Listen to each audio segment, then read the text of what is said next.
Hello engineering students. So for this exercise 136, let's go ahead and make the assembly. If you're watching this video, that means you have finished the body, the roller, and the pin. So have all three open, and let's go back to the roller and adjust its color. So in the tools menu, click on appearance, not appearance, click on adjust, and then highlight the roller, and let's make it whatever color you want. So you can swing the wheel around, and I'm just going to match the example that I have here, this example, the yellow. But I'm not going to change the color or anything else. So I'm going to click save, and that should keep its color. Alright, now we're going to click on new assembly. And we're going to click place, and I need to find the folder with my exercise 132.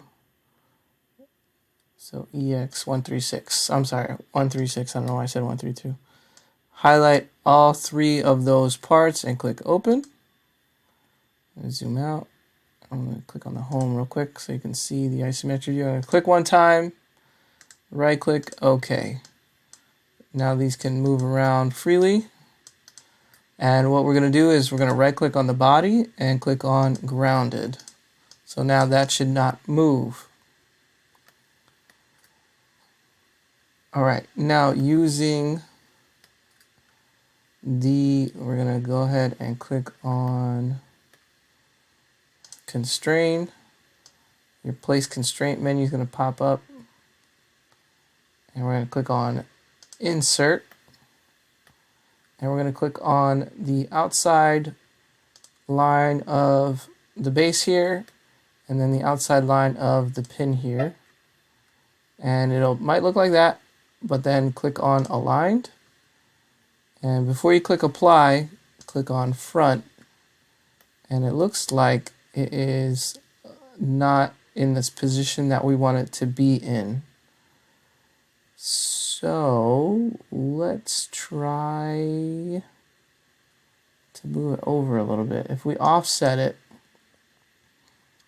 how do we offset this? Let's see, if I do 1, it offsets it by too much. Is there a way? Let me cancel that.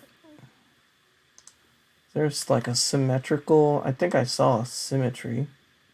If I click symmetry and then click that and then that. Nope, that didn't work. Constrain.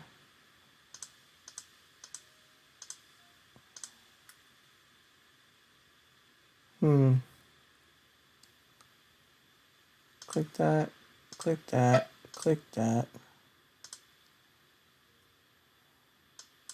I want it in the center.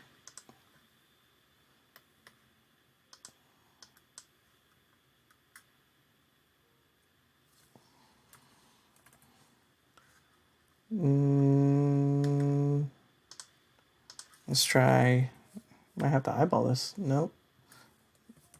Maybe it's negative.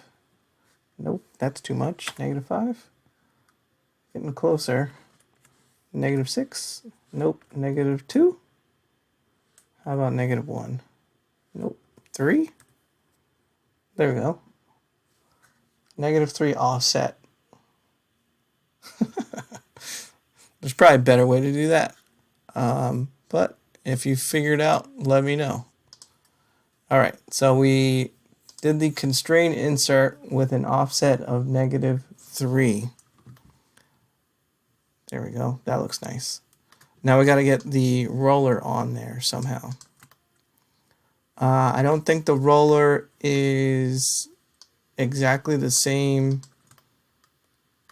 width as between the two pieces in here. But we're going to see what it looks like. So click constrain, click on insert. I'm going to click on this part right here and then that. Oh, that works. If I click that, that goes that way. If I click that, that goes that way. Click apply and close. And let's see if this rotates. I think it's rotating. And there's the assembly. that's how you do an assembly. You use the constraining tools.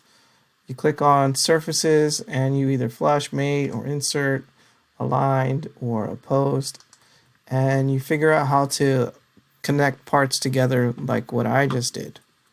Now this was a pretty straightforward, simple assembly. It's just 3 parts. Sometimes you're going to be asked to do like 5 to 10 parts, depending on if you're in an exam, a competition, or I just have a crazy assignment for you. And now what we do next is we go to save, click the save button, make sure you're in the right folder, and that's assembly 1. So I'm just going to type in Ex136 _ assembly 1 and click save. And we will use this assembly to make an exploder view, and the exploder view will be used on the technical drawing.